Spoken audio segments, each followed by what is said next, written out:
ஒரு சாதாரண ஆக்டோபஸ் உலகக்கோப்பை கால்பந்து வெற்றியாளர்கள் யாருங்கிறத துல்லியமா கணிச்சு சொன்னா நம்ப முடியுதா?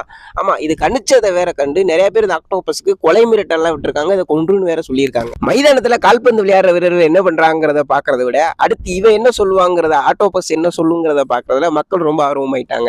நீங்க நினைக்கல இது ஏதோ தற்செயலா நடந்திருக்குன்னு. ஆனா இந்த ஆக்டோபஸ் வந்து 8 விஷயம். ஆனா 8 விஷயமே நடந்திருக்கு. 100க்கு 100 உண்மையாவும் இருந்திருக்கு. இந்த ஆக்டோபஸ் எப்படி இதெல்லாம் சொன்னுச்சு, இதுக்கு பின்னாடி என்னென்ன இருக்குங்கிற பல இன்ட்ரெஸ்டிங்கான தகவல் இந்த வீடியோல இருக்கு. வீடியோ ஃபுல்லா பாருங்க.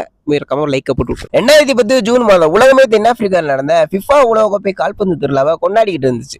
மெஸ்ஸி, ரொனால்டோ, நெய்மர்னு உலகத்தரம் வாய்ந்த வீரர்கள்லாம் மைதானத்துல வியர்வை சிந்தி விளையாடிக்கிட்டு இருந்தாங்க. இவங்களாம் என்னதான் வேர்வை சிந்தி விளையாண்டுக்கு இருந்தாலும் ஆனா அங்கிட்ட சைலண்டா சம்பவம் பண்ணிட்டு இருந்தான். அவன் பேர் தான் பால். சீ லைஃப் அக்வாரியத்துல ஒரு பெரிய சைஸ் ஆக்டோபஸ் இருந்துச்சு. நான் சொன்னே பால், அவர் இவர் தான்.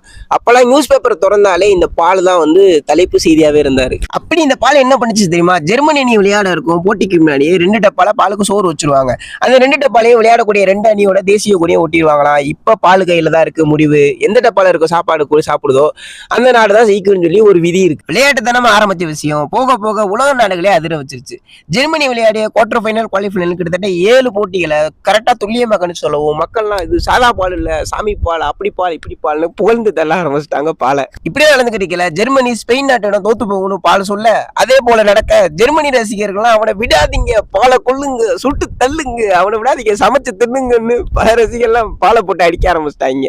இறுதியா ஸ்பெயின் மற்றும் நெதர்லாந்து மோதிய இறுதி போட்டியில ஸ்பெயின் தான் ஜெயிக்கணும் பால் கணிக்க, அதேபடி ஸ்பெயின் ஜெயிச்சு உலக கோப்பையும் வென்றுச்சு. அவங்களோட இருக்கட்டும், நீங்க இந்த பாலை பத்தி என்ன நினைக்கிறீங்கிறதை கமெண்ட்ல சொல்லிட்டு போயிருங்க.